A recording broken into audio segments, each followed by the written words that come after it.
Let me start with the contract here.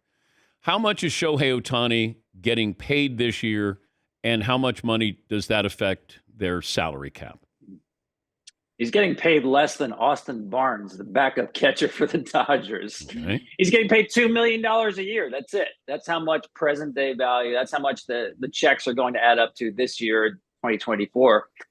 And what he's done is he's taken that number, which is 70 million a year, right? 700 over 10 years, 70 a year. And he's reduced that number in present day value as far as the luxury tax goes, because that's the number that really matters in baseball, to $46.6 million.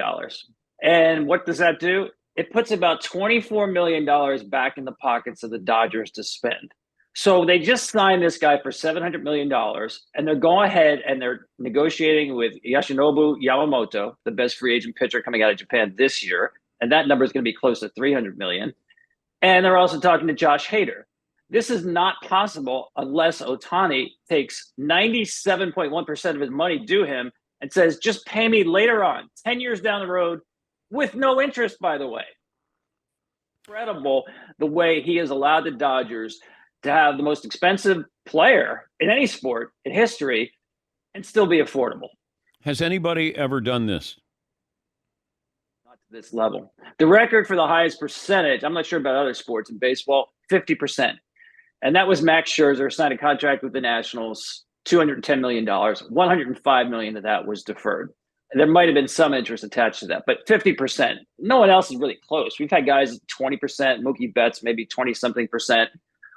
So there was nothing like this. And this all was Shohei's idea. He went to his agent, Nez Bolello, and said, listen, what if I defer all my money down the road? They don't have to pay me anything. And Nez looked into the CBA. And first of all, there's no provision about some cap. You can't defer 97% of your money. The only provision is you have to take some money. You can't play for free. Minimum salary next year is $740,000. They settled for some reason on $2 million. But that was Shohei's idea. He wanted to go to a team and realize that I'm not hamstringing this team going forward. Like, yeah, you got me, but what do you got around me? There's plenty around him now with the Dodgers. There was, and there will be.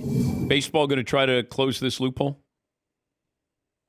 No, because I think they realize this is a unicorn player with a unicorn contract. This does not apply to anybody else. I don't see anybody else saying take 97% of my money and defer it 10 years down the road without interest. I mean, this is completely legal, if you will. It's in the collective bargaining agreement. There's nothing against it. The Players Association has no problem with this. You just won't find players who are going to do this. So it's not really a loophole. It's not like the Dodgers are trying to pull an end around here.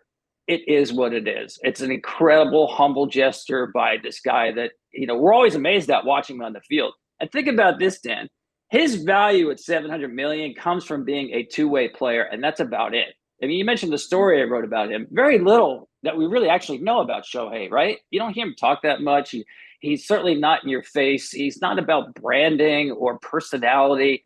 It's really about his playing ability. To me, I find that refreshing, that his value is because he's an incredible two-way player and not about selling himself.